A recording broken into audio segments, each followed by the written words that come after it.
Gus about, and that be introduced as just like part of your productivity program, coaching program, or onboarding, something like that. So it doesn't matter to me. If you think it's a good fit, we can chat about it. If not, that's okay too. But that was just a conversation we were having in the ALC. That's a lot brighter than this. Just because of the way that it's set. Oh, okay. It's on purpose. Oh, it is brighter than this? No, just because of the lights are. Oh, because I got 3. I'm looking at 3 and not there. I got what you're saying. Right. Like it's on purpose. Do you want me to move this one? No. Oh, okay. What I actually want to do is just switch over.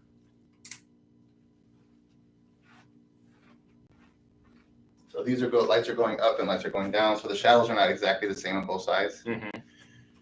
And that hopefully, what's up, guys? That's going to hopefully make it not look so one-dimensional. You wanted to get rid of, you didn't like the jazz feel? The jazz feel was a little too dark.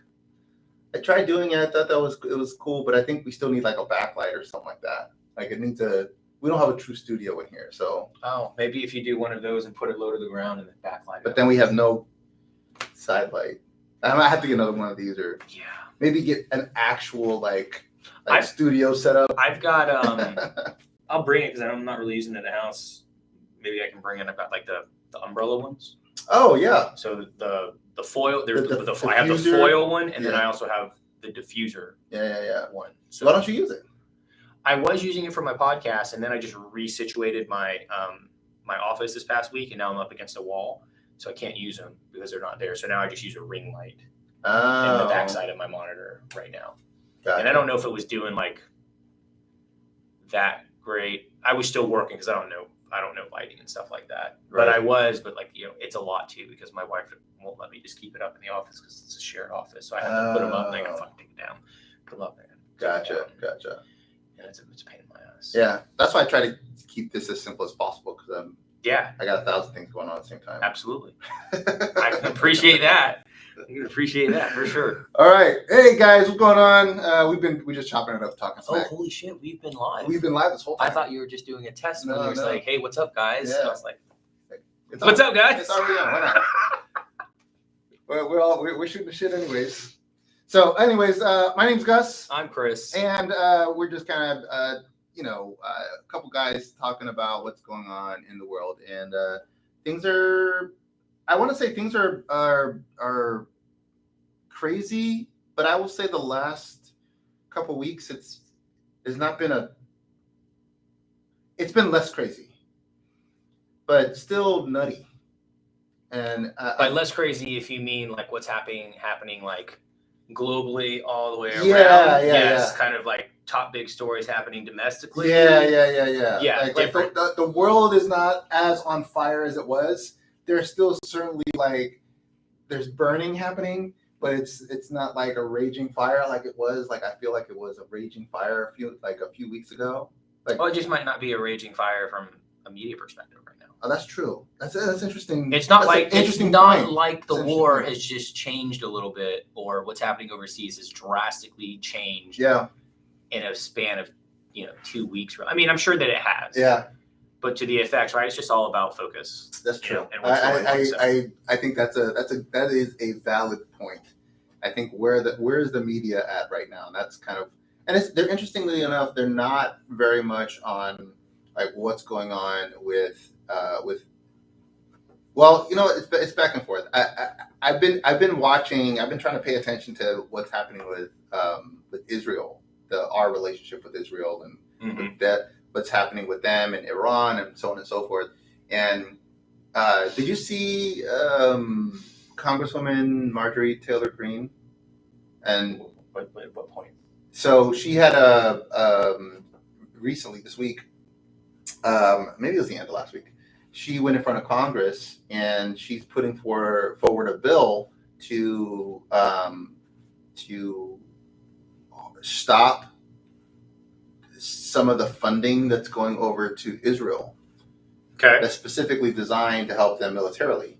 Mm-hmm. And it was interesting because she's a Republican, and Republicans have historically been like pro-Israel. Yeah, pro-Israel. So it was really surprising to see that. And,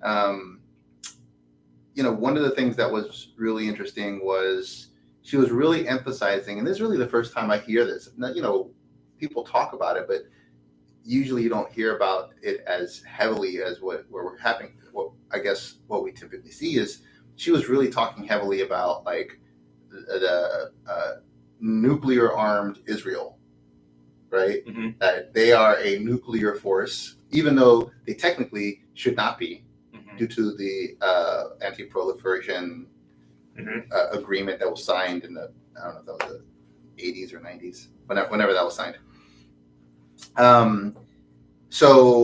But they are nuclear power, and that's a huge deterrent for anyone who wants to fight with them, because I mean, they have big bombs. Yeah. Yeah. So she kept, I guess, stating nuclear powered, right? The nuclear armed Israel, and she kept repeating that. And nuclear armed Israel, blah blah, and nuclear armed Israel this, and nuclear armed Israel that. Mm-hmm. And she was really trying to emphasize the fact that they are a nuclear like a powerhouse of nuclear force in the region, and they don't really need the defense that they're claiming that they need.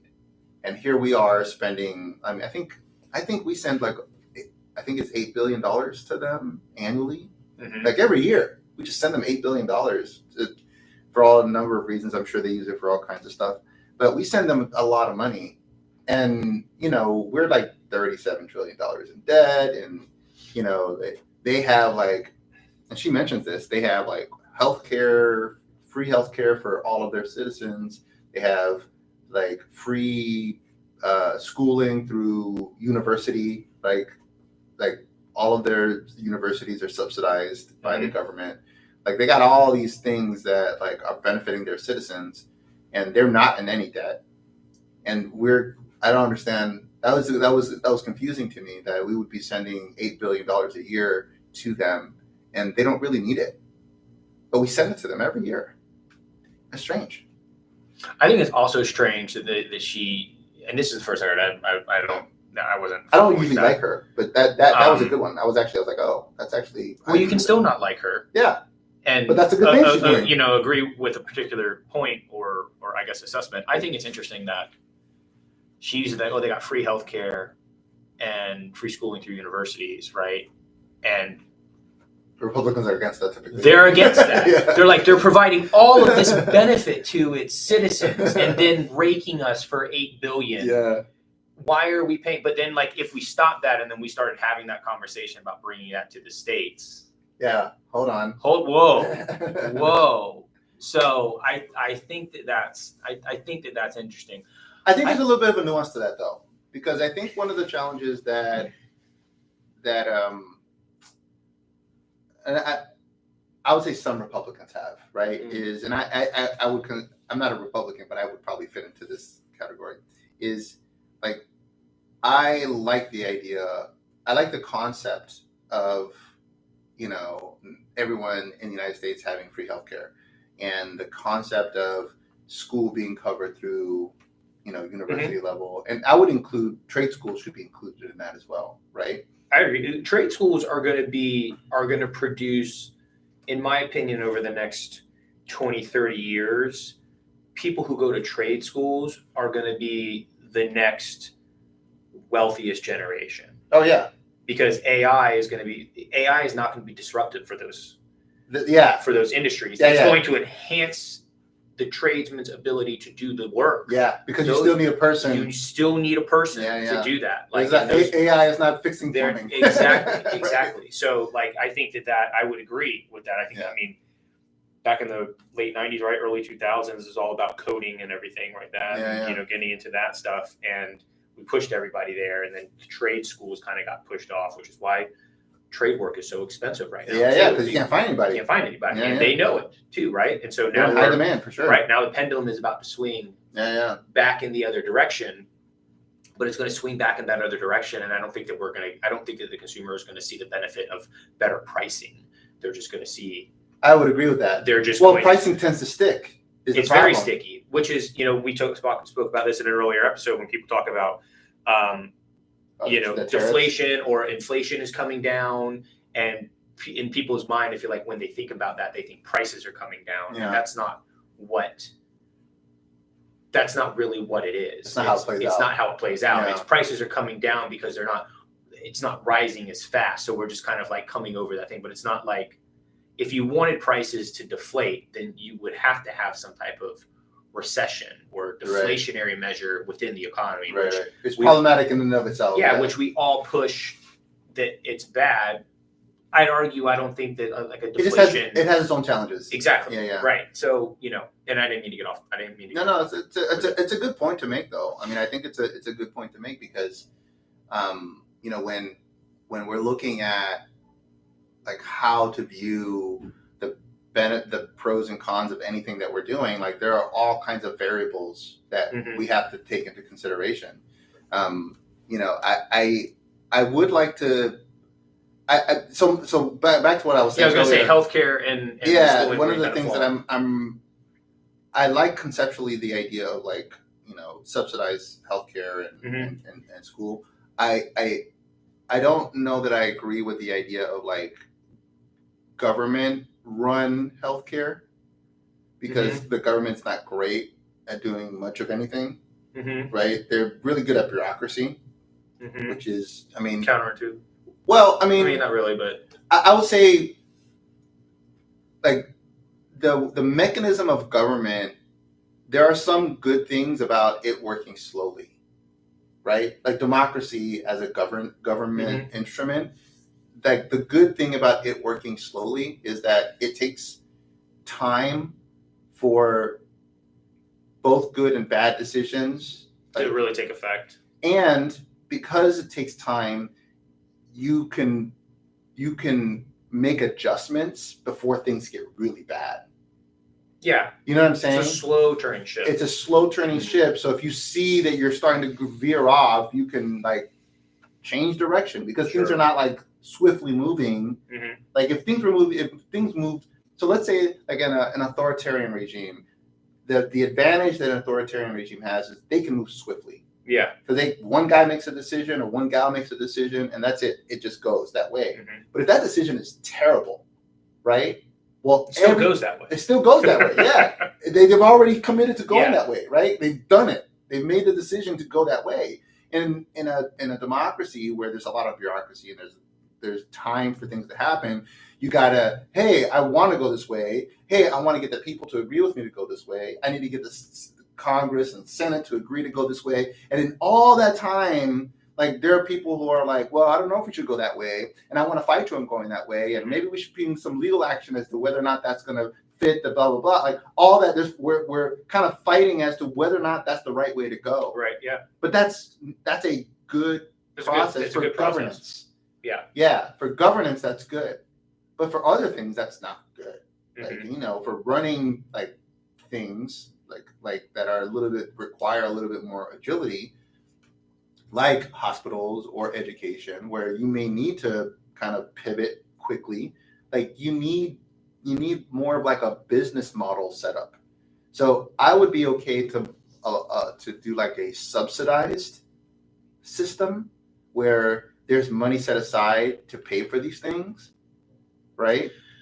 And then versus to have like the government run version of it, where the government is like the Department of Education, right? Like I wouldn't have the hospital, like Department of, hospital and healthcare services. Like that to me I would not be excited about that.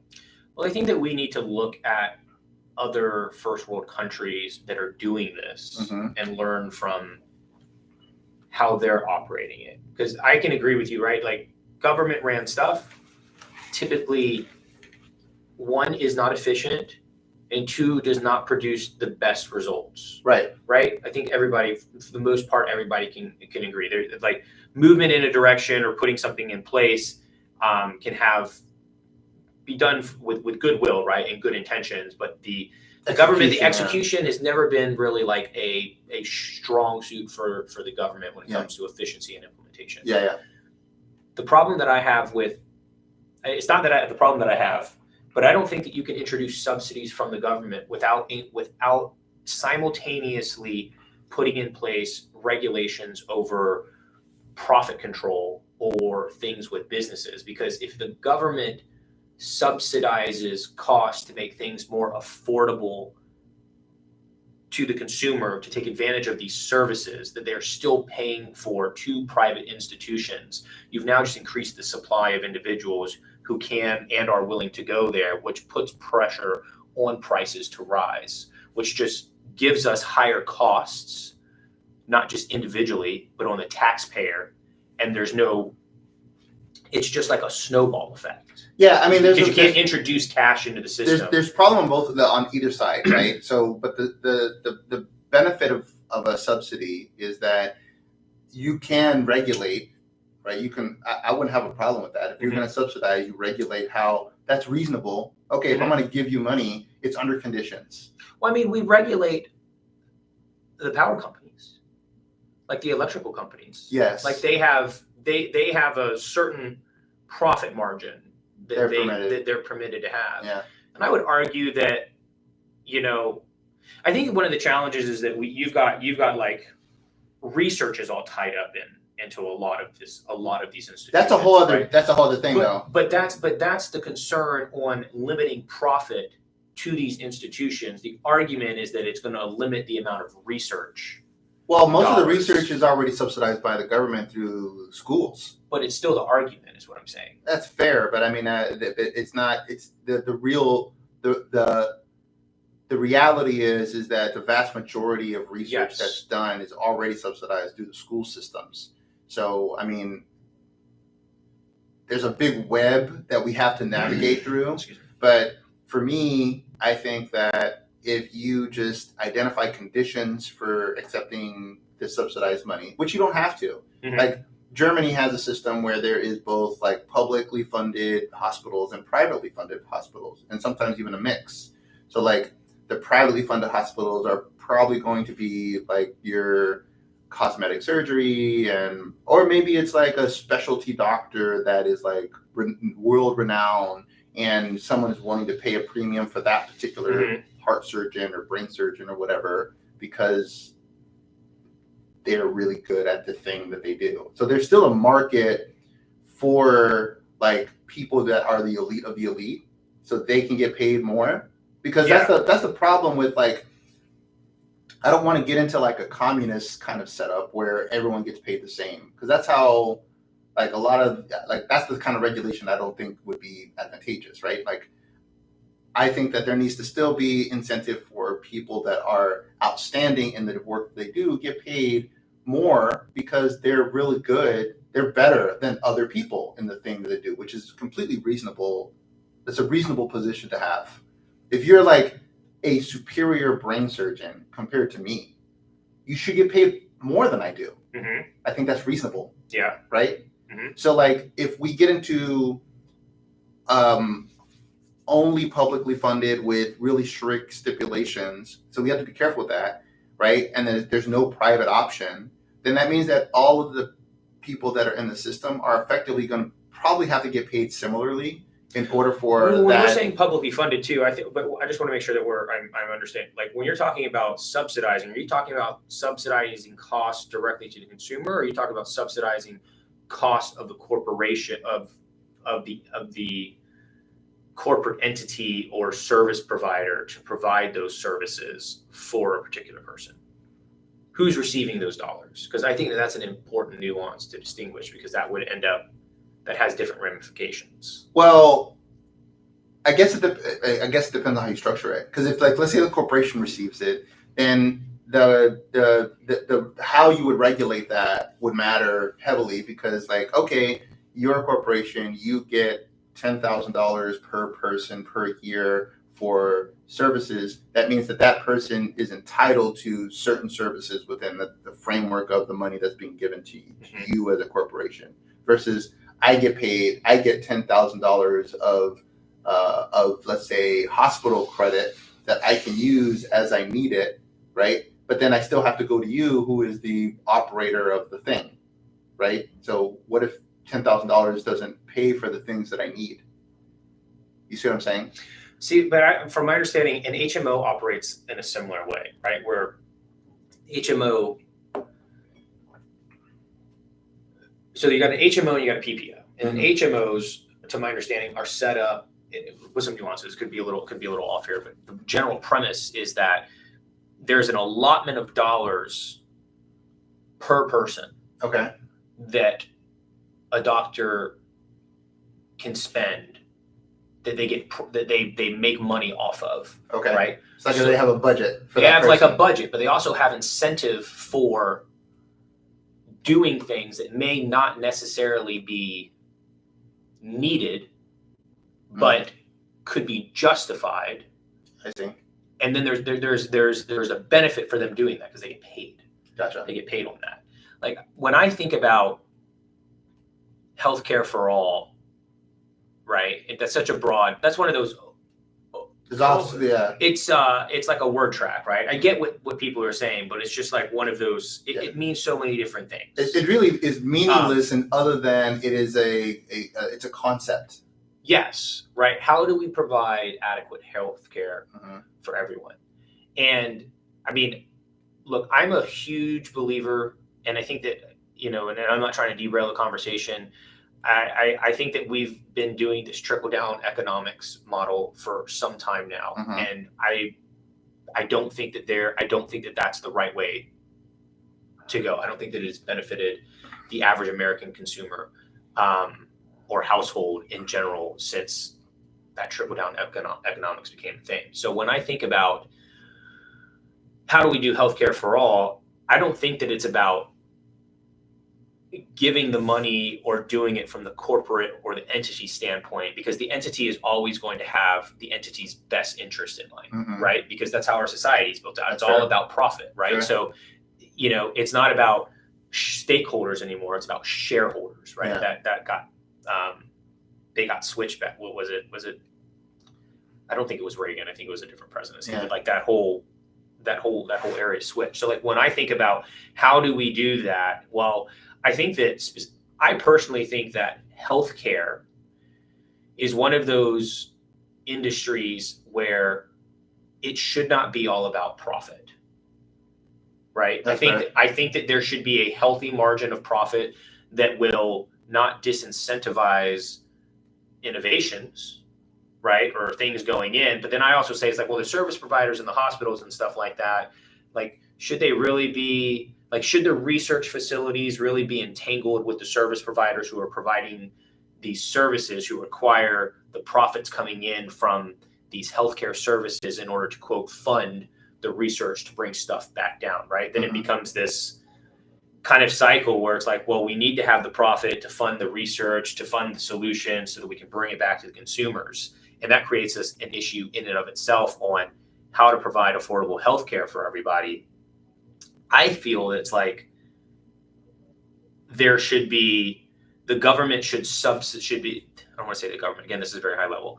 The subsidization or the benefit should be a direct to a consumer thing with stipulations and regulations on certain things that they should be doing health-wise, whether that's going to the gym, whether that's how do you regulate that? Well, that's a great question. That's not something that would happen overnight, but I feel like that's the conversations that need to happen. That's the conversations. No, I know, but I mean, how would you even regulate like their behavior? That I think is going to be, that's a tricky area. Like, well, you start regulating we kind of people's talked behavior. about, it's not that you're regulating people's behavior. I think that, we talked about this, I feel, a handful of episodes ago. We just kind of touched on the benefit of incentivizing versus punishing, right? People will operate off of punishment better than incentives. That's true. Right? So what I think is interesting about this particular scenario is that you can incentivize people to have better benefits, because even though it's an incentive to have better benefits. So for instance, say that you get very high level, right? This isn't how it is, but let's say that you get $10,000 a year per right? For healthcare. Right? And which is kind of great, because that would right there, at least for me, that would pretty much cover like my premium for the year. I mean, it's subsidized by by the company already, which is a whole other issue. We've talked about that too, where it's like people think healthcare is affordable because they don't really understand the true cost of healthcare. It's wrapped up in the benefit that's subsidized heavily by the corporations which control. But say you get $10,000. Let's say, well, hey, you know what? If you become a gym member, or if you have a personal trainer and you're doing these things, right? And if you don't smoke, right? And you get that write-off on the doctor and stuff like that, you get these additional incentives, right? And then you may have some people who are like, well, I don't need those additional incentives. It's whatever, I'm going to do whatever it is I want to do. And then maybe something happens, and then now that responsibility is on them. But then maybe you have those people who are like, man, I'm kind of in a health situation where like I really do need that extra help. And while it's an incentive to do more healthier things to get that, the pain and punishment that the consumer feels is the lack of those funds because of actions that they're taking. So they're still feeling the pain or the punishment of not doing these things. I think that would be an interesting dynamic where you would start seeing that switch, because I do believe that at the root of it, I think that it's not just medical issues. It's like we're just not, as a country, we just overarchingly do not have great health choices. This is true, right? Not choices for services and stuff. It's just we don't make good health. We don't make good health choices, and one could say, I hate it when people say, "Oh, that's an individual responsibility," and I would argue, yes, and it is society's responsibility to help instill that type of behavior early on so that society as a whole has a foundation to take advantage of that personal responsibility. I would layer on top of that is that there's also, this goes back, I guess, to the issue with corporatism. Our food is not great. Like, we don't have good food here. Like, it's very difficult to find food that is not laced with a bunch of like a chemistry, right? A chemistry set of chemicals that are effectively not good for us, whether that's pesticides or preservatives or whatever it is, right? And we're finding now that a lot of these things are causing all kinds of issues, and as it relates to health consequences. And we're seeing that, like, there's people are much less healthy now than they were, 30, 40 years ago. Like, it's the fact that we have like peanut allergies all over the place and everyone's allergic to like everything, and like sensitivities to all kinds of stuff. And this is not stuff that was commonplace. What I want to throw into, because I feel like the argument, or people always put it, it's like, we have all of this stuff and all these countries ban all these other things. And like, I need to do, it's one of those areas that I'm doing some research and more delving into. But what I'm finding is that, well, there's stuff that we ban here that other countries don't ban. And there's stuff that we say they don't ban, or we say that they ban. It's not that they ban it. It's just, it's called something else. Right. So it's like, I'm just bringing it back because I would agree that there's stuff in the food that shouldn't be there. Well, but I think that where it's like, well, but they don't have it and we have it, I think is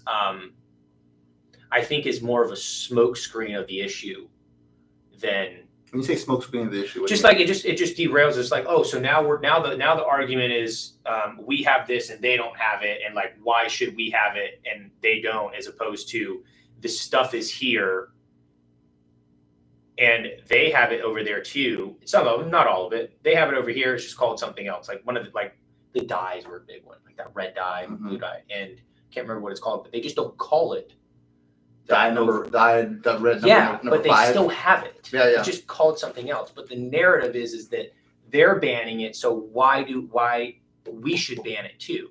Well, okay, so right. So there's just Europe actually. So one of the reasons why there's a huge trade deficit with like European, specifically foods, and between Europe and the United States, is because Europe has regulations on certain chemicals and requirements for what is considered food right? That a lot of the food that we have doesn't meet that standard threshold. Yeah. So like, like a lot of the meats that we have, we can't send over there because of all the hormones and chemicals that are in the meat, which from Europe's perspective says they're like, no, that we can't have those chemicals in our food.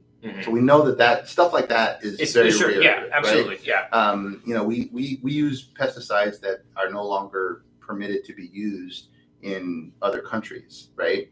And these are pesticides that we know have like serious health effects on like what we eat and it gets transferred. So it's not like, oh, well, like glyphosate is a big one, right? Where it gets into everything. And, there was a study done where they tested people all over the United States.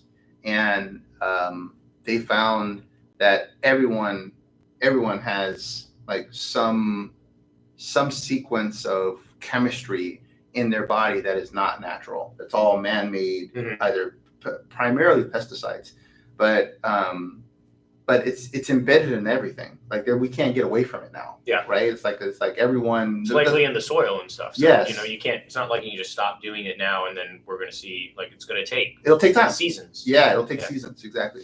But that's a scary thought because I mean, if we're not changing course, that could ultimately be a problem long term. And I know we're kind of deviating from the initial conversation, but my point is that part of the challenge of like healthy eating is understanding like what's in the food. And if you don't know what's in the food, then that in and of itself can be a problem. You know that in labels they can be like 20 to 25% like off of what's actually in the ingredients, and that's considered like within the threshold of confidence or whatever that is. Yeah. What is that term called in statistics? The confidence measure or something? Whatever that is. Yeah. So they can be off by like 20%. Like if the ingredients are within like if they're at least 80% accurate, then that label's fine. Well, that's why I try my family now. We try and eat more like local agriculture. Like there's one over in our garden that we go to like for the meat and stuff. I mean, of course, we still go to the big boxes for like this stuff. Sure, it's tough. You can't get away with it. You can't get away with it. And sometimes you can't farm your own shit. Yeah, sometimes you're tired, or the kids are hungry. Whatever it is, but you can try and hedge it as much as you can. I think it comes down to we'll just keep on going off to Pluto here on the tangents, which is fine. I think that it was the rise of big agriculture and the subsidization of for sure. I think that if you saw, I'm just making all of our viewers are just going to go at me for this, but I think that if we saw a drastic cut in agricultural subsidization, it would be painful for sure. Yeah. But I think that from the ashes, we would start to see again more local agricultural businesses coming. Serving their own local communities, right? And then you can have some like trade within domestically, because we can't grow avocados here. Right. I'm still going to try. You can grow avocados. Yeah, the Florida ones. You can't grow Haas, from my understanding. Yeah, Haas you can grow here. You just made my day because I got two of them. Yeah, you can totally grow. Yeah, they're 9. They'll work. They'll do here. So it's just like I think that it's just the industrialization of agriculture through subsidization that has, in my opinion, has given rise to all of these challenges. Because I mean, think about it. You can go to how many times you go to the grocery store and get vegetables or fruit, right? And I would argue if you took that over a course of a month or whatever, you're probably wasting 20 or 30% of that. Oh yeah, whether it goes bad, whether you don't use it, whatever it is. Yeah. So take that to a macro level, because those percentages don't go away. Yeah. Right? It's actually going to be compounded, because now you're going to have the waste from each store. Agricultural, then you're going to have the waste from each store, and then you're going to have the waste from each consumer. So it just creates, you have to just make so much more product to get to the end demand of the consumer. And then it's like, well, how do you do that? Well, then you got to introduce all of these different types of chemicals or hormones to help you grow more or grow them larger, and all. So it's, the industrialization gave rise to the economic power that we are. But now it's gone bizarro. Now, yeah. Well, I think that it's good in stuff, not necessarily that. I think that we're talking about specifically consumables. When you start talking about industrialization of consumables, that becomes a problem if you can't industrialize it in such a way that it doesn't require you altering the thing that you're making, right? Yeah. So. Yeah, I mean, a big ag is a problem. I mean, it is. Obviously, part of that is that they limit the ability of local farmers to even be able to sell locally. Like it's really a problem. Sure. Or it just makes it very difficult for them to compete because they can't. The pricing is so. Yeah, they just can't compete. I think I get 30. I think the place I got 30 eggs. I got 30 eggs for $11. Oh, that's good. But they're probably 60 to 70% of the size. But what's interesting is that we've got this, again, this just goes back into what's been baked into our belief system. What I find is that I may eat 3 eggs because 2 eggs aren't enough for me, right? If just use an example, like sometimes I'll want 3 eggs. Yeah. Because 2 eggs aren't enough, but I don't really need 3 of those large eggs. Yeah. I'm just eating that extra bit of egg because I can't make half of an egg. You know what I mean? Fair. So I end up buying more bigger eggs because the number of eggs that I need to eat doesn't change, even though the individual portion. What I find is like, I got 30 eggs for $11. I still am going to eat 3 eggs. Right. But it's a better portion size. Yeah. Like I don't need that extra. Right. So. And it's just not eggs. It was just an easy. Easy example. But I think that our portion sizes are so big. We've just been like, it's just our behavior. Like my mom she shops for deals, right? If she can get a large jar of something at a better price than 2 jars of one jar of something. She'd get the large jar, even though her consumption habits aren't such that she's going to utilize. She's going to throw away half of it anyways. Yes. So, if you do the math, I guess, on that versus the wastage that you just did, you just paid more for less and just helped to support that level of production that arguably wasn't needed. And it's funny because they're really good at also making things look like they're more. Yes. Looking like it's a better deal, but it's not. I see that all the time. Yeah. I went to. It's all about sizing. I went to one of these like Costco BJ style. Yeah. And I was looking. We do a lot of the cost per ounce. I like to I compare cost per ounce. I like to do the cost per ounce because don't do it with toilet paper. Paper towels. It's a nightmare, bro. So I do a lot of the cost per ounce, and then what I was finding was you go to these big box stores that sell these bulk items, and you're not really getting a deal. Sometimes they're actually more money. Yeah. I'm like, what is this? I'm like, I thought the whole reason for this whole store existing is the fact that I buy in bulk and I get a better deal. And I'm looking at it, I'm like, this is not a better deal. So it's interesting. So I was at Publix, which is our local grocer down here in sunny Florida in the Southeast. So we were there and we drank oat milk. I can't remember what the name of the particular brand was, but they had the quarts, and they had the quarts. It was BOGO. One get one. Okay. Right. And then they had the gallon right next to it. Yeah. Regular price. And if you looked at the cost per ounce, even on the BOGO, it was more expensive than just buying the gallon. The gallon, yeah. Right? Yeah. And one could say, it's like, yeah, but you may not need a gallon. Yeah, but you're still 2 quarts is a gallon, bro. Yeah. You know what I mean? So it's like that argument's not there. So it's just, and we just as a society, and I'm guilty of this too at times, it's like the marketers are so good at making you feel like you're getting a deal. Yeah. When they're not, yeah. or like the fear of missing out, the FOMO, right? Like, or like the BOGOs. It's like we do pasta, rouse. Yeah, my wife loves that stuff. Yeah, and whenever it goes on BOGO, you think we don't eat, or that's all we eat. I know. Because like boxes. Because I'll load up on that because that's a staple. We eat that every Monday. We eat pasta every Monday, so it makes sense for us to buy that at that price. But it's interesting because the people in the company are like, hey, we're targeting an average unit price of sale, and we can sell X amount at that unit price per sale, or we can sell Y amount at a premium because we know there's a market for that, and then we'll just BOGO the other to get there. So the average unit cost of that sale, or the average unit sale price of that, gets to where we were instead of just pricing it. Well, you know what the other thing that it does though also is that it gets you bought into the brand.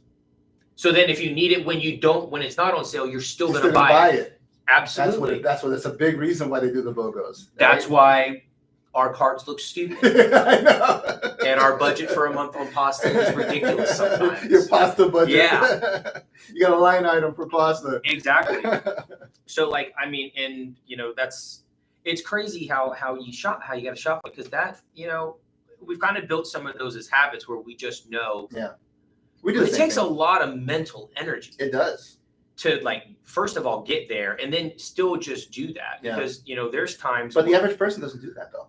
Exactly. So I don't want to say that's the problem. That's just the reality of it, and that's how pricing works. Well, it like you said, because it takes so much mental energy, it's tough for the average person. Mm-hmm. Like especially if they're working a job that they hate, and if that eats up their energy, or if they are working multiple jobs, or they just have a huge family and they just don't have they're stressed and they got a lot of stuff going on. I mean, luckily, I remember when we had all the kids in the house, it was near impossible for me to stay focused. There was just 1,000 things happening at the same time, all the time. Right. And I'd be working all day, and then I'd come home, and then and we have to go do all these things for the kids. Yeah. And then you're running around like a crazy person for the kids, for all the different activities that they're doing, and whatever that is. And then finally, when you get a chance to have some time for yourself, it's literally 5 minutes so you can take a quick shower and fall the hell asleep. Yeah. It's okay, I have some time for myself, and it's literally my time for myself was my toilet time. That's it. That's coveted time. Yeah. It's this is my space. Yeah. Wife's does it take you so long? It's just a slow process. Yeah. Just let gravity do the work. That's my response. That's disgusting. Meanwhile, I got this little book. It's I don't remember what it was. She's it's disgusting. You read in there while you do it, and I was it's not. Yeah, I'm gonna read in there. I'm gonna do my business, and then I put it away, and then I clean up. It's not I clean up and then I'm opening the book and rereading or anything like that. It's it's always clean hands touching the book. That's funny. But yeah, I was just talking to your point about people are stressed with their jobs and stuff. It's funny. I was talking to a neighbor yesterday. She's not happy with her daycare here locally. They got a lot of turnover, and part of the reason too, I think, is because we got that new daycare that's coming up in Sprout, next to where the Sprouts is going. Okay. So I think they're losing some people there, but they have this particular daycare, which I'll keep the name out of it, has just kind of been going a little bit in the wrong direction since we took our child out, Luna, back when everything was happening with her. Mm-hmm. And I was talking with her, and she said, she may mention that the lead teacher gets paid $16 or $18 an hour. Oh wow! And I'm that's crazy. I said, you can make almost that much money working at McDonald's. Yeah. First of all, and I can assure you, because they're hourly, they don't get benefits. Yeah. And a lot of times they're hiring them as 1099s. Yeah, or they're just hourly employees. They're exempt. Is it exempt employees? Yeah. Because non-exempt employees, I think, are the ones that you can get benefits. Exempt employees are you can be a full-time person and you still don't get benefits. But I'm sitting here thinking to myself, I'm like, I think that's why, because, and I'm all about profit. We're in the business. I'm in the business for profit. Yeah. Real estate, you are too.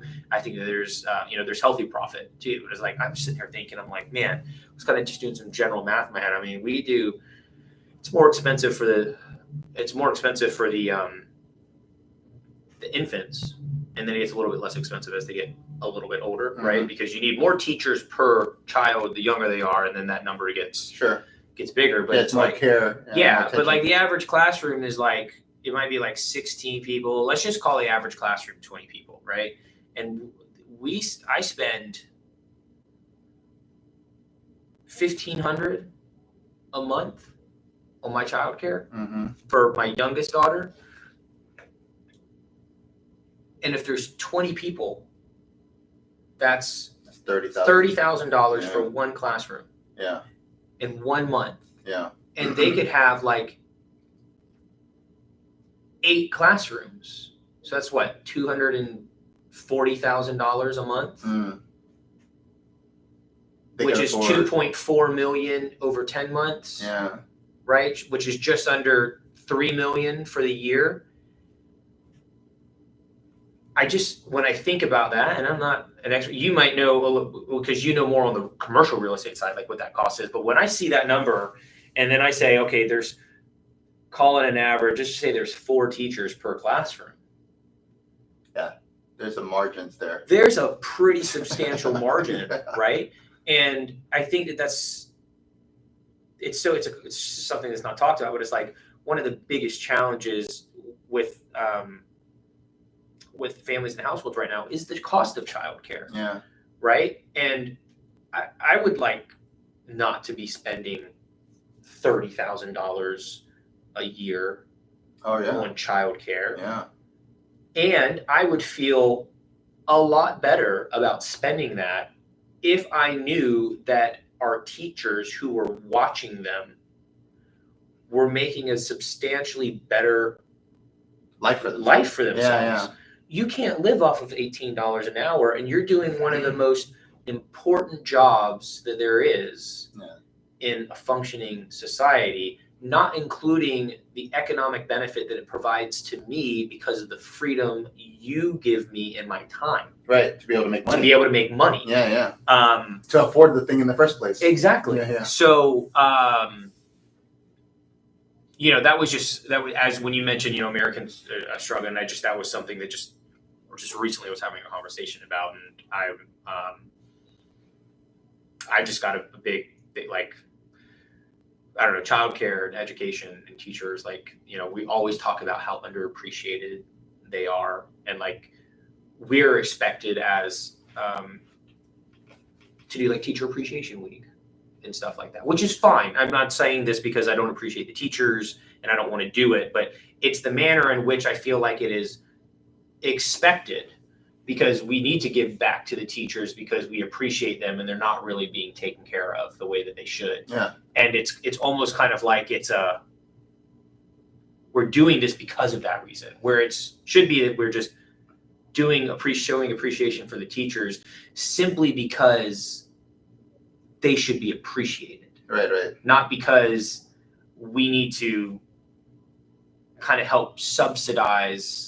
It just feels like at times it's a responsibility that's kind of been put on like parents that to help, like, kind of like a guilt thing, right, because of You're doing a great job. And it shouldn't be. And again, I'm not saying this because I don't want to appreciate the teachers. Yeah. I think that they should just get paid better, and we should just be appreciating them, whether it's through those acts or other acts, simply because they deserve to be appreciated, not because there's this underlying feeling of guilt that we need to help them. Right, because they're not getting paid enough. Yeah, whether that's through additional school supplies for the classroom or gift cards so that they can go and treat themselves and all of these things. It's just the plate that it's being served on. Yeah. If that makes sense. Yeah, no, I get it. I think that if for me, what I would love to see, and I think this would help on a number of different levels, is for, the if there is going to be any support for anything, it is to identify more support for for entrepreneurial activities. And not everyone is going to be an entrepreneur. Sure. Right? We know that. Mm-hmm. But the more entrepreneurs we have, right, the more local businesses we have, the more those entrepreneurs can hire people, right? And they can provide more value, and they can ultimately, build out. Most local entrepreneurs, because usually when you're talking about like your daycare, I'm assuming is that a franchise? Yeah, so it's a franchise name. I think some of them are like corporate owned, and then some of them are franchise. Okay, so it's like it's a mixed model. So when you get more to entrepreneurial, like a lot of times the entrepreneurs are able to be a little bit more creative with how they pay their staff, right? And they're not necessarily working off of the same like profit only model where they're trying to find ways to keep staff because it's expensive to like lose somebody. Yeah, to have to retrain them. Yeah, especially when you're talking about a small operation. Yeah. If you have an operation of like 4 people and you lose somebody, you lost 25% of your workforce is gone. You know what I'm saying? Yeah. So like you got to be like, I want to keep this person as much as possible because I don't want to lose this person, especially if you're talking about someone who plays a pivotal role in the system.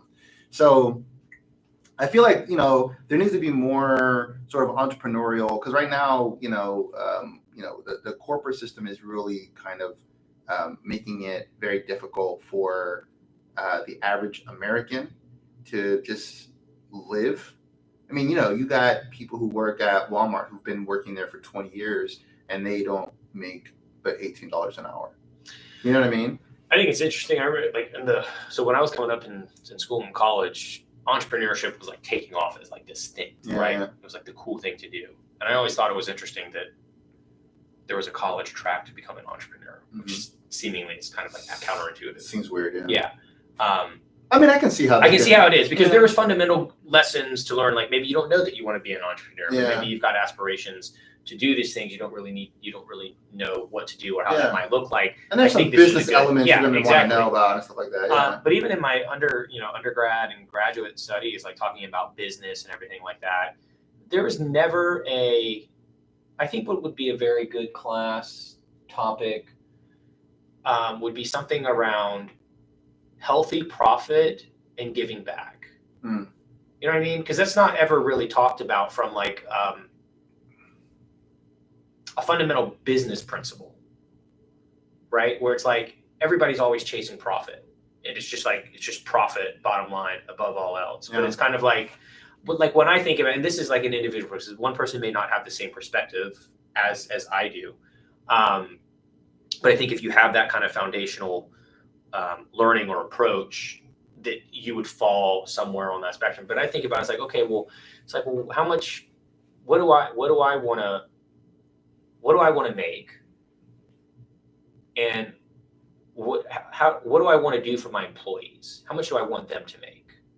Right. And someone could say, like, I think of it like if I, get to build my team and like maybe a general admin, maybe their salary is like $35,000, right? Maybe that's the market, like that's what I need to pay. But maybe I have a really good person who's a really good human being who really just doesn't have aspirations of climbing a ladder or anything like that. But in my mind, I know that $35,000. It's not necessarily going to keep them. Yeah, it's not necessarily going to keep them, nor is it really going to be able to provide that great of a life for them. So like in my mind, what I start thinking about is, okay, well, what do I want to make to fund the life that I want? And then how can I put the business in a position to be able to pay that person more? One, to keep them, because if they're doing good at their job, I don't want to lose them. But I also don't want that person to be stagnated there financially. So it's like, maybe I end up paying quite a bit over market value for somebody. But like, to me, that's like, okay, well, what is the healthy profit? What's the healthy profit that I need to make in order to do what I want to do? And then how can I take the profit above whatever I consider the healthy profit to give back either to my business, the people who help facilitate my business, or to my community to help raise people up in the community. And I know that there's some great business owners that do that. I would argue maybe they do it a little bit more passively than, like, there's a thing, it's like, if I give my money, that counts. That's I'm done. And I'm done. But it's kind of like, just being purposeful with maybe where that go, or just taking and some people sit on boards and stuff. And like I said, I'm not trying to get into the nuance thing, because this is just a very much more of a personal view on how I look. But I feel like, we went from companies' responsibilities back whenever that transition was, from stakeholders, which was everybody who was impacted by what the business did. Like, they were all stakeholders, and they were considered in all decisions. Well, I mean, now they have one of the things, and I'm sorry to interrupt you, but one of the business models that's starting to get, I don't know about popular, but certainly getting attention, is the one where the employees own yes, have some ownership in the business. Yeah. So I've been seeing that kind of pop up a little more often, and supposedly there's some successful businesses that are following that model. That puts the employees as stakeholders in their the work that they do. There is one guy, I don't remember his name. His article just popped up again on me, but it was a guy who, I feel like was it a tech company maybe? But he said that he wasn't going to pay any of his employees less than $75,000. And they said that he wasn't going to be able to make it, and the business is doing very well. And he's got really happy employees. Yeah. And so I just, like, it's things like that, right? Those are like case studies, but it's things like that just start making me think. It's like, everybody talks about, we can't pay people more because the business is going to suffer. Right. We're not going to make enough money. We're not going to make enough profit. And the investors are going to be there. And I get it. You got to be a little bit strategic about it.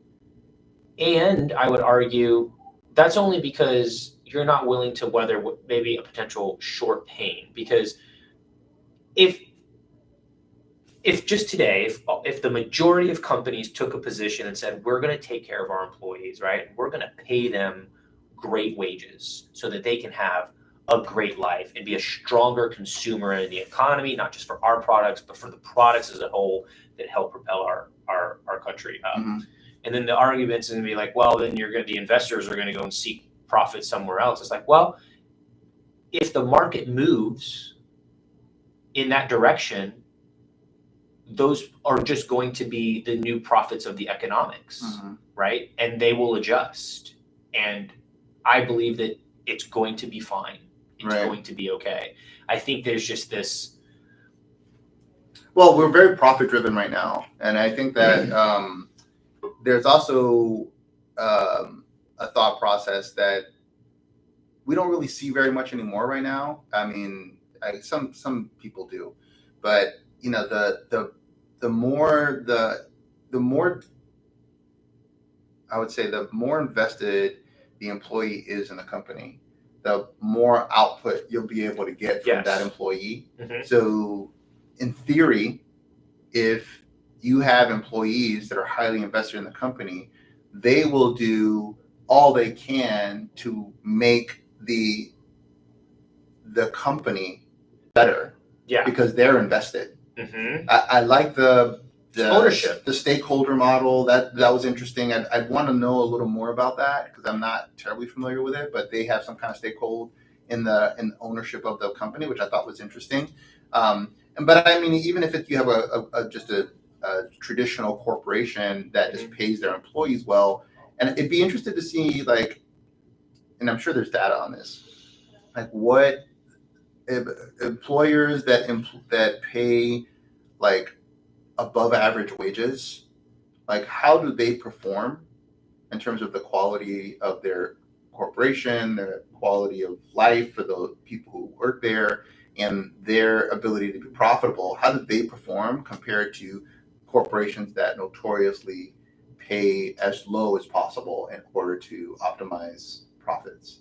I'd be interested to see, like, what's the difference between those two in terms of their ability to, one, be profitable, and two, like is there, because there's a cost of turnover, right? There's a huge cost of turnover. Yes. And like, they may be like, oh, this is more profitable, but a lot of times the cost of turnover is time, and you don't necessarily see that translated into like the final numbers. Yeah, they reflect on the bottom line. Yeah, you don't really see that. But you do see like productivity is down, right? But if they're like low quality, right? So you have low quality, productivity is down, but it's low quality, so they can make up the difference through just low quality volume. Through low quality widgets, where this company is necessarily doesn't have that same problem and their quality is high. Their price might be slightly higher, but like, where is their profit by comparison? And then are you taking into consideration on the one that's more profitable, that pays cheap but has a lot of turnover, the cost of that turnover? Because I mean, I think the estimated cost of turnover is anywhere from $25,000 to $50,000. Yeah, it's a huge cost. It's huge. And I'll add on to that, right? Because you're taking a look. I would say that I think that you would. I don't know if you'd be surprised, because I think that you would. I think that the analysis would show the expectation. I feel that the people who get paid more would probably be performing better. Oh yeah. Alongside the fact that the company understands that they're paying more, so their expectations are more, and their training is better. Sure. Right. So it's not just like you throw dollars at it and it solves the problem. Sure, right? sure. But you're talking about, like, are they more profitable there just within that company? And I think that what we would find, if we could, if somebody did like analysis, an analysis or something, I would argue that our economy would be so much stronger. Oh yeah, for sure. Because everyone's making more money to be able to pay into the services. So long as then again, the corporations and the companies, it's a hamster wheel, right? So it's like the people have to make enough money to have a high good quality of living with disposable income to be able to purchase things that they enjoy that are being produced by the companies. And the companies need to understand that their ability to sell is on the backs of the strength of the consumer's ability to be able to utilize their disposable income, right? So while it's always chasing profits, it's profit at what is a healthy profit that's still going to allow the consumer. And I'm not talking about a smaller consumer, like, because they can say, we can still chase these profits and we can keep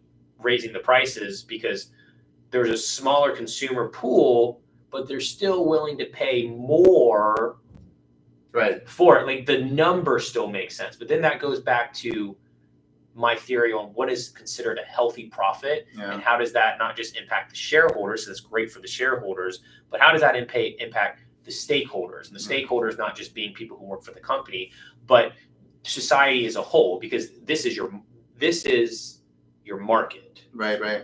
And especially in the United States, where we're a consumer-based market. Exactly. And that's where I think this is exactly where this disparity comes from. And it's because a small group of consumers or the population are still able to prop up the companies who are wanting to raise prices, decrease wages, and still sell what they need to sell. Meanwhile, you've got the collateral damage alongside. Whereas I again would argue, if you can take that healthy profit and ensure that more Americans have access to being able to enjoy and take part of the economics of your product, everybody is going to be better off.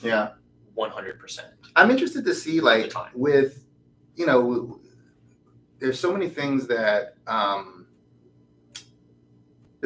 we buy now that the cost of those things are getting so much more expensive that it's starting to, like, the advantage that the corporation had before was through volume, they can increase like their ability to profit because the mug is way cheaper for me to make, because it's costing me 5 cents to make this mug as opposed to 10 cents that it would make you, the local person, to build this mug.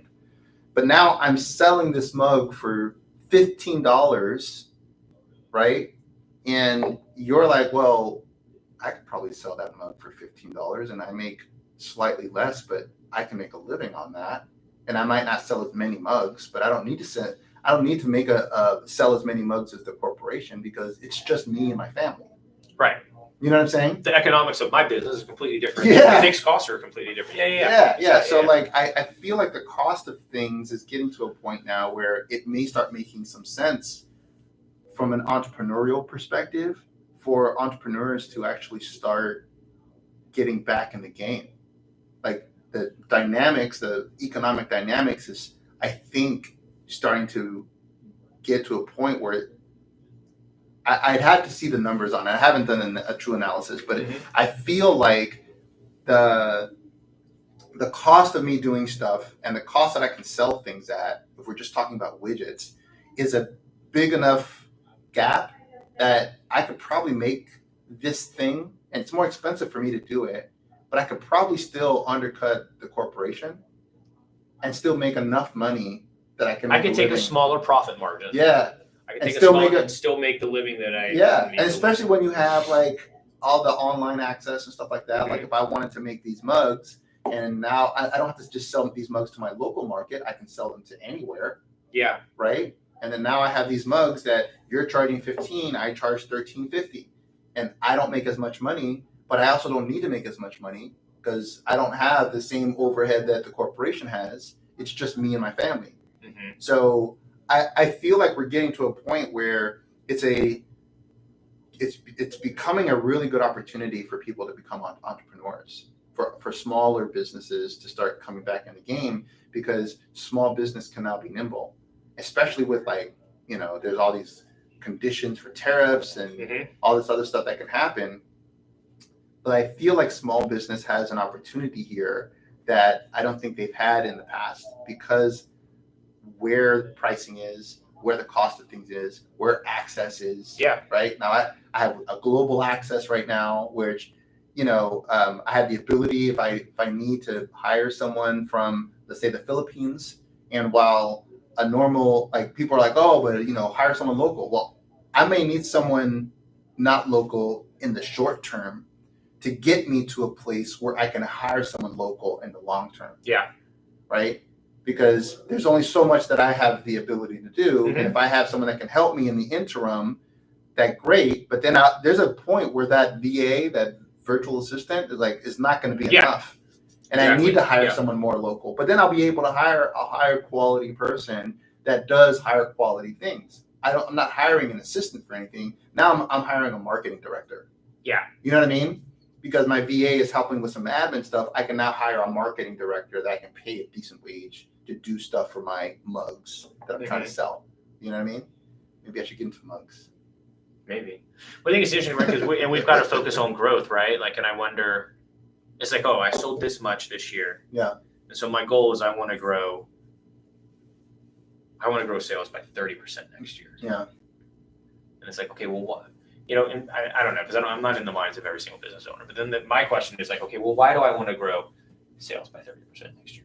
What is that going to do? Is that going to help me fund the life that I want? Right. Well, this goes back to the KW Life by Design. Yeah. Or is it because that's kind of like what I was told I needed to do in order to create a sustaining business, is that a business always has to continue growing. It's got to grow, or that's part of the, I don't want to call it the problem. That's just the dynamic of the market, is that if you're not growing, if an investor gives you dollars for your business and they're not getting a better return on that than they got last year, they're going to seek another place to take their money. So it puts this pressure on continued growth until you get to a point to where it's like, companies like Coca-Cola, they're in the maturation phase. They have been, right? Their thing is not, they've stabilized growth, right? Investors invest money there. It's safe.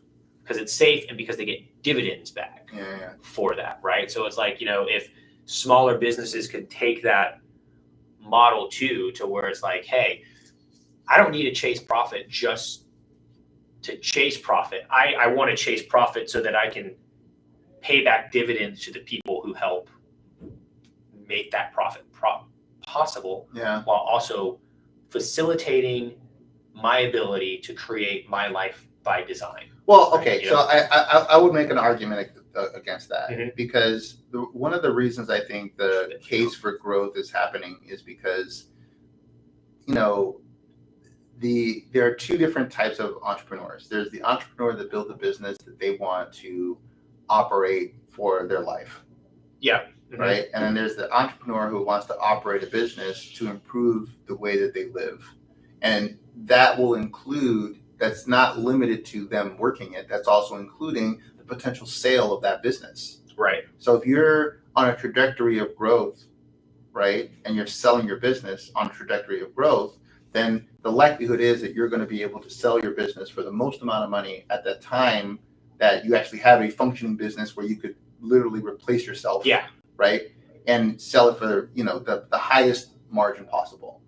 If you don't have that growth, then it's much harder for you to be able to sell that at the highest margin possible, because the next person coming in who's buying the business is likely thinking, well, how can we grow this business? Because I'm buying it at this price. I need to grow it in order to make more money when I sell it in 10 years or whatever the case may be. So I think that for someone who just wants to build their life around that business, that could potentially work once you kind of hit a certain plateau and you're like, I'm making enough money on a yearly basis that I have staff to cover and right? But most people eventually, they want to sell their business. That would be ideal, right? They eventually want to have something that, okay, I've been working doing this thing for 15 years. Yeah. I want to sell it. I'm tired. I want to just retire now. And they want to be able to sell it. And if you're moving sideways and not up, it's going to be harder for you to sell that business. So I would say that can work in a period where you're like, hey, income is working for me. The staff I have gets paid well, and that's working for me, all that good stuff. But if you want to exit, you're going to have to get back into growth mode in order for that exit to be able to be the most profitable possible. You don't have to, but if you want to sell it for the most amount of money, you want to get back into that growth mindset, even if that's not necessarily how you operated throughout the entirety of the business. Well, I think that's, that comes all back down to the business planning, right? So when I say to fund my life, like if my goal was to be able to exit the business, like you said, say in 15 years, right? And I want to exit it, and the goal is to make X amount of money, which means that it needs to be grown by this. It needs to be at this. Right. And that should be the goal of every business owner. So like when I'm thinking about that, like my thought process is also like, okay, so how much do I need to grow in order to do that, in order to make that happen, fund the life that I want to fund, and also make sure that I'm able to provide what I want to provide to my employees. And what I want to provide to my employees it's a personal choice. is a personal choice. It's going to be different than what you do, and that, just because my belief is that if we all did that we all would be better off. That's not how it works, right? And everybody's free to do to run their business how they want to run. But that would be how I would be business planning in my mind. So it's not like I wouldn't be thinking of myself as sacrificing my the growth opportunity. It's just how do I, with that end in mind, how do I get there with wanting to do what I want to do in the interim? Yeah, no, that's fair. I mean, I do think that there's an opportunity for entrepreneurship now more than ever, and especially considering how much resistance the corporate side is having to increase in wages. There's so much resistance to increase wages on the corporate side. I mean, no one is really making any significant increase in wages unless they're being forced to. Like Florida, their minimum wage is, they're forcing everyone to increase wages. But like the vast majority of corporations are not like looking at their numbers and say, hey, we should pay our employees more money because inflation and, everything is kind of crappy right now and everything's gotten so expensive and people can't afford to live in a house. Let's make sure that our employees can afford to buy a house. Like no corporation is doing that. I think because that's the case, are just sick and tired of like scraping by. People are tired of that. I mean, I think it's hard when you got like big corporations and CEOs are getting all of these bonus packages and exuberant amount of money. And I'm all for like, hey man, you got a lot of risk. It was your if you're the CEO, whether you're, like Jamie Dimon or Tim Cook or like you're builders. Yeah. If you've put a lot of your money can be tied into like, a lot of it, I believe is tied into like stocks and stuff, but there's a lot of like cash capital contributions. And I just also think that it's like, is a subjective, but it's like, again, a healthy profit, or when is enough at the detriment of which, like, dude, man, if you're making hundreds of millions of dollars a year leading and navigating the ship, it's like, I'm going to argue that a lot of your time is wrapped up in leading and doing the ship. So there's no right answer, right? But I'm just like, when you got people at the bottom and they're the reasons that allow you to do what you're doing, take care of the people. Listen, I'm with you. I don't have I know that there's some people are like, oh, there should be a cap to how much people make. I don't think there should be a cap to how much people make. People should be able to make whatever they want to make. I do think that it is a responsibility of the leadership of that organization to ensure that, if they have the capacity to be able to like pay their employees well, they should.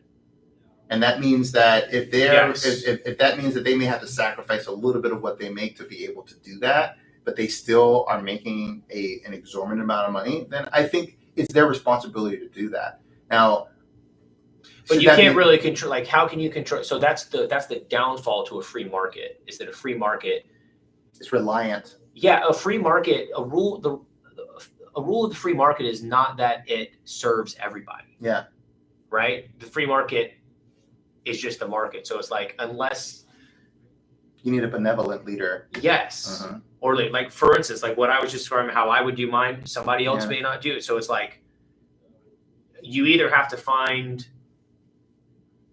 either a way to regulate that, to bring it the way you want to, and or B, help to instill that type of culture into our future generation. I mean, honestly, look, money is the biggest motivator here.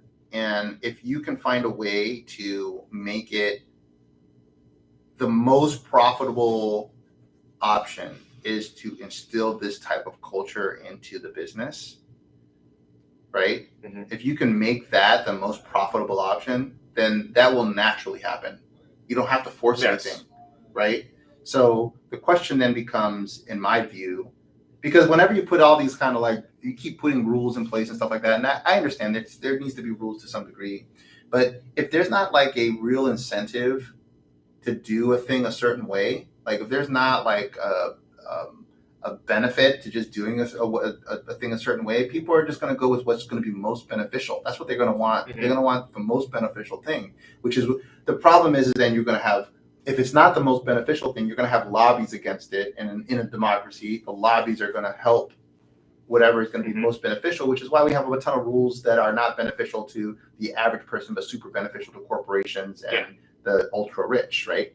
So like if the things that were most beneficial to I guess you could say the population were also most profitable, right? If you can figure that equation out, then the population would benefit significantly from that. So how can you figure, like, what does that equation look like? And I think that if you just look at numbers, you're going to miss it.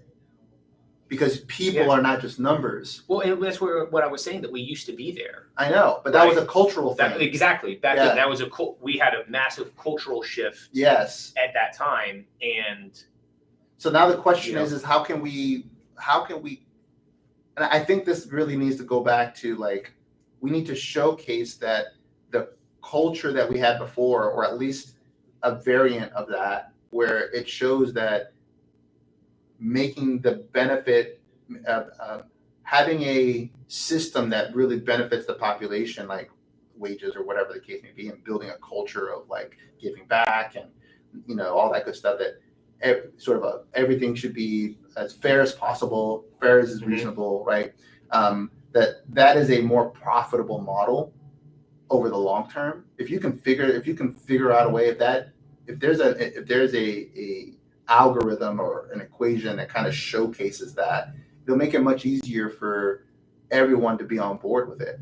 Because what we're seeing right now, again, going back to what we were saying before with the franchise, where there's a lot of turnover, but you don't necessarily see that in the numbers, right? That is technically more profitable. If you're profit driven, then that's the cost of the turnover is less than the cost that you would incur to pay people more to keep them.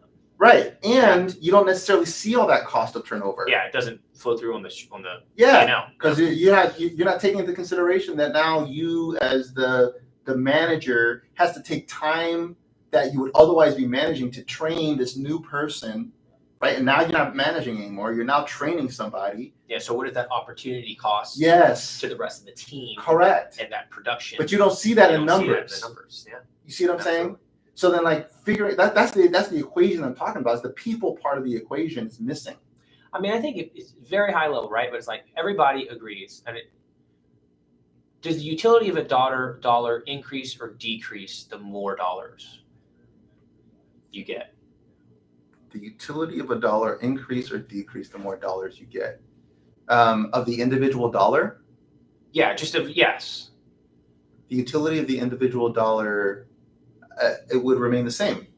The utility, but like so the thing was, it used to be where it's like at $75,000 or $70-something thousand, the quality of life that each additional dollar provided became less and less.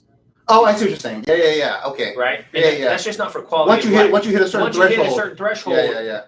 The value of that next dollar earned is substantially less. Yeah. Right? Exactly. Yeah. So just from that basic concept, if we understand that as we get to such astronomical amounts of dollars, the utility of that top dollar as it relates to the very bottom dollar, right, is drastically less in value. Yeah. Someone making $100 million versus someone making $10 million is almost you can't even tell. Yeah. So then the question then becomes is, well, how do we increase the utility of these top dollars? And the answer to that at a very high level is to get those top dollars back down to the very base utility, right? Yeah. Which would happen to be people who don't make a whole lot of money, whether that be through wages or just whatever it is, so that they have more utility in their dollars to be able to put back in to that, because more utility will breed more utility. That's how I like. That's just. That's how I think about it. But that's why you have to get you got to get buy-in from because ultimately the way our system is built right now is built on corporate. It's a corporate system built on the decisions of stockholders, and the stockholders, for them, it's about the profit margins. So the question is there a way to convince them that the profit margins are more beneficial over time if you utilize those upper tier dollars to support the people at the bottom so that they can now do better work and the profit will last longer and higher over time? Is that a model that's real? I don't know if it is, but it feels like it is. I think that if you had, so I think another challenge that we have now is that when you talk about, you got to convince the shareholders. The problem is that the majority of shareholders and the majority of the large corporations are other corporations or other high income, like BlackRock, and they're entities. They're not necessarily individuals. And I own stock. I own Apple stock. I own Facebook. I own Tesla stock. And there's a large number of other people who also own that. But they're a small piece of the pie. But it's still people. I understand, but then when you're talking about having to convince the shareholders that it is beneficial, you're talking about the controlling interest of those shares. So even though... Yeah, but it's still people at the end. No matter how... Yeah, eventually, when you get to the bottom of there's still people, right? Right. So if you can get people that are those that are in that echelon, right? Oh, to believe that. Yes, that's what I'm saying. Because then they're going to trickle that back through... Because then that's the most profitable model, and that's what they're going to want to see. You see what I'm saying? But that's the most profitable model. So I think the challenge is the fact that yes, that's the most profitable model, but it's not the best short-term profitable model. That's a long-term profitable model. And the people who are up at the top right now, their goal is to maximize their profits in return more so in the short term, Mm-hmm. because their interests are more directly tied to immediate performance. Mm-hmm. So the opportunity cost for them to make that shift hits them drastically harder. Yeah, but right? Here's the thing that I would suggest here, right? Because you're not going to convince all of them. Oh no, absolutely not. But here's what could potentially happen. If you can convince enough of them that this model is a better overarching model than the short-term model, let's say, for example, and then you can start getting corporations to start adopting this longer-term model. What'll start happening is people will want to start working for this model and not that one, right? So then it becomes harder for this model to compete because they don't have as good, the people they have are not performing at the same level. And now you get who is making the better product, providing the better service, right? Then it starts to get into a competition of that. And the person providing the better service, providing the better product is likely to be the ones who have the better employees. So over time, that model, the short-term model, becomes a weak model, right? Becomes really weak because the long-term model has more sustenance. Do you know what we just circled back to? What's that? Culture. Yeah. Which is a huge thing for the company that we're with. But it just, so then the answer is not necessarily models as it is culture. Yes. How do we change the culture of where we currently are? Well, I mean, again, it is models, but that's the system to support the culture shift. Yeah. Is what that is. Yeah, but the culture shift has to happen. The culture shift has to happen first. But you got to get people on at that echelon that are investing at that level to be thinking along those terms for them to want that. Mm-hmm. And then for them to implement that. And then that is the competitor against the short-term model. Yes. I think the long-term model will sustain against the short-term model because it has a more strategic long-term, properties to it versus, hey, I want to make a quick buck. Yeah. You know what I mean? And that we know that those work better historically, right? Long-term returns always outperform short-term. Yeah, returns. We know that. So if we can build that, I mean, the stock market is built on that as a stock market. Yeah. Like the stocks themselves. Luckily, we have had the benefit of Warren Buffett for as long as and as old as he is. Yeah. As as the sage, the case study that showcases that actually is the reality. Yeah. Because he has had this position. I don't think he really started investing until he was like 40. Okay. I think is like late 30s or 40s. Because if you watch a documentary, even his kids are like, we grew up a modest, we weren't rich when we were growing up. Yeah. It was only like in the last 20 years. Wow. Has Warren Buffett's, he was well off before that, but the expanse of his wealth, Berkshire Hathaway has just drastically increased in the last 10 years. And we've had the benefit of watching his strategy play out over the last 40, 50 years. Yeah.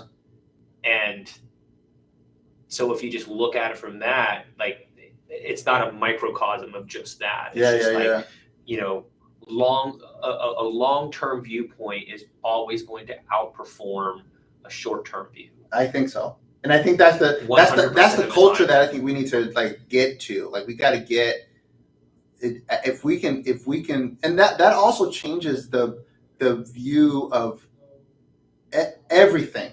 Yeah. Because then we start looking at everything along that, right? We start looking at food that way. We start looking at the way that we engage in education that way. Like we take the long view, and hey, listen, the long view is the way that. But you know what's interesting is that our ability to see in the future, to forecast, our ability to forecast is the differentiating factor for us to develop as a civilization. Mm-hmm. That was one of the things that differentiated us from Neanderthals, right? The Neanderthals could forecast in short spurts. We were able as Homo sapiens to forecast, every single spring, flowers bloom. So that means that if I put these seeds in the ground every spring, I'll get flowers. And if I get flowers that I can eat, then I can start eating these flowers. And I put them in the beginning of spring, and then by summertime I got food. That's that's when we stop being nomadic. Yeah. So we start realizing we start realizing, and I mean, before that we were following Hunters. The herds, and we were like we could predict, like our ability to predict was one of the key factors that changed like humanity.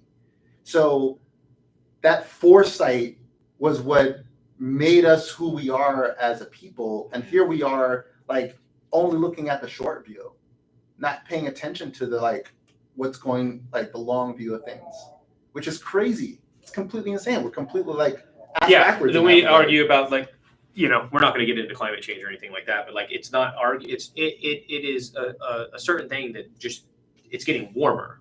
Mm-hmm. So it's like, all right, outside of the facts of why we think it's getting warmer, we know it's getting warmer, and nobody wants it to get overly warm. So it was like, but there's no conversations around the fact, hey, in long term it's getting warmer. So like, what are the things that we can do now to help try and mitigate that? Right now it's just politicized between different things. Well, it's also hard. It's hard for not to get too much into that whole subject. Yeah. But part of the challenge with that subject is that the countries that have the capability of changing have the least impact in like. So if the argument is carbon or whatever, like China is the one. Well, it's China, India, like all the third world countries that are not Africa, like a lot of the third world countries that are now developing are utilizing a lot of these like tools to industrialize. Yeah, I mean, we did it. So they're looking at us 200 years. Yeah, or 150 years. So they're looking at us like, what? Well, we can't do it. You just finished doing this. Not calling the kettle black, sir. Like, how are you going to tell us we can't do it? Well, you just did this. Like, that's not fair. So I think that's part of the challenge. I mean, there's certainly conversations that are being had about like what exactly is the cause of it. So then, if we don't know what the cause of it is, how can we know how to really address it or whatever the case? So there's a lot of conversation around that. So I think the biggest problem is that we really don't understand like global climate and weather. Mm-hmm. We have very little understanding of it. I think we have a nice sort of what we see, we can understand view of it. I would argue, I think that the people who study climate, so we don't have a good understanding of weather. Yeah. Weather is not predictable. Climate can be predicted because climate is long-term weather. Like weather is like the short-term stuff. But that's not true because they predicted they had predictions for where the climate would be back in the 2000s, and they were completely wrong. What was their prediction for in 2000s? They were expecting the temperatures. There was a temperature prediction for how much the temperatures would change between 2000 and 2025, and they were off base. They missed the mark completely. 2000, yeah. Well, so I'm not aware of that, but what changed? Did anything happen or change in the interim as far as like the data that they were using and that they were forecasting during that time? Was that data off? Like, because it's only as good as the data that's going in. Again, this was a prediction that they've been trying to predict like the change in climate. Like there was assumptions that because of the amount of carbon that we were producing, that that would have a severe impact in a global climate by 2025, and we haven't really seen that impact. It's not to say it's not going to come or that's not delayed. Yeah, the timing was off. Timing is not matching. So we're not really great at predicting climate either. Mm-hmm. So like we're both not good at predicting weather and we're not good at predicting climate. Now we can identify and track all of those things, and we can try and extrapolate from there. But I don't know that there's enough. Like climate, especially, is one of those things that happens over an epoch. Yeah, long time. Yeah, and we've only been recording climate for 60 years. Yeah. Oh. I mean, since maybe it's like the Depression time early 1900s. Yeah, maybe? we've been categorizing that. And then there's stuff you can go to ice cores and stuff like that, and they have some of that stuff and whatnot. But we've not really been like actively recording on an annual basis. Yeah. So for very long. So we don't have a lot of data on that. Right. As far as climate is concerned. Sure. Yeah. So if you're measuring climate on that long of a term, the data set that we have is tiny. Negligible. It's like our time on Earth. Yes, exactly. So like it's going to take us. I would imagine it's going to take us quite a few generations for us to have a somewhat of an idea or understanding of like how climate really works. We're speculating right now. Mm-hmm. And I think that's part of the challenge is that we're speculating. The problem is that there is a real possibility that it could be catastrophic. And we have a pretty good understanding of what catastrophic looks like. And we have a pretty good understanding of some of the cycles that we've seen over time. And it seems like based on some of the cycles we've seen over time and the fact that how catastrophic it can be, that if that were to happen and it kind of fits the cycle that seems to be in place, that it would be really bad. And we should probably at least be paying attention to it. I just don't want to get hotter in Florida. That's what them folks get in my car and see 100 degrees. I know. It's just like, why? Why? So anyways, I know that's a whole other topic. Yeah. We can definitely have a whole other episode on that. But what we're seeing with regard to healthcare and what we're seeing with regard to corporate interests and people's wages, and I think a lot of that stuff is tied together. Mm-hmm. And I would love to see some movement on it somewhere. I just don't know what the answer is. I feel like, for example, the Obamacare that was initially put in place was more of a money grab more than anything else, in my view. I think that we tend to see a lot of that stuff. And this whole NAR thing with the real estate business, I feel like that was a money grab. Mm-hmm. I mean, I'm not going to get into that's another episode. Yeah, it's not the weeds of that. But I mean, didn't make any sense to me. Like they're arguing about something that doesn't exist. Like you're like making a case about something that's not real. Mm-hmm. So, and the only ones who made the most money were the attorneys. The attorneys always win. The people didn't make any money. No. I mean, I think the average. I think our dues went up. Yeah, and I think the average check was like to the people who were part of the litigation was like $700 or something like that. Ooh. So big money. Great, so great that we litigated against all that. Now, I will say that I think that I do think that, not to get into that, but I do think the necessity of having, I want to say forcing the conversation for buyers agents to have these conversations mm-hmm. with their clients as far as what representation means and where those dollars are coming from. I do think is good for the industry. I would agree think with it that. was a very costly way to get there. Yes, I do think so too. I think we could have implemented that realistically. Not that it wasn't already implemented. It was already supposed to have been happening. Yeah. I mean, that's something that I had done since the beginning. I've always done that. Yeah. I mean, it just made good business sense. I think so too. Like, I don't understand. Yeah. It didn't really affect my business at all. Yeah, that's what I tell you. I was like, oh, okay, well, I'm doing the same thing I've been doing. So great. Excellent.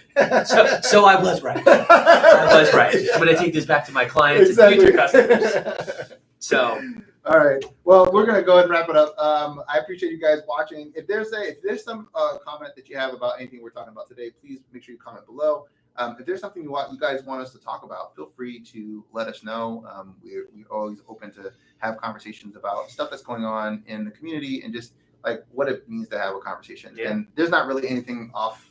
I don't think we have any like rules for anything that's off base, as long as it's good conversation, reasonable conversation about stuff that we think are, is good to have. We think it's important for, Americans to have these kinds of conversations and have discussions about this, whether you agree or disagree. And so please let us know. So anyways, this is the Anomaly Podcast. My name's Gus. I'm Chris. And we'll see you guys next time. Peace.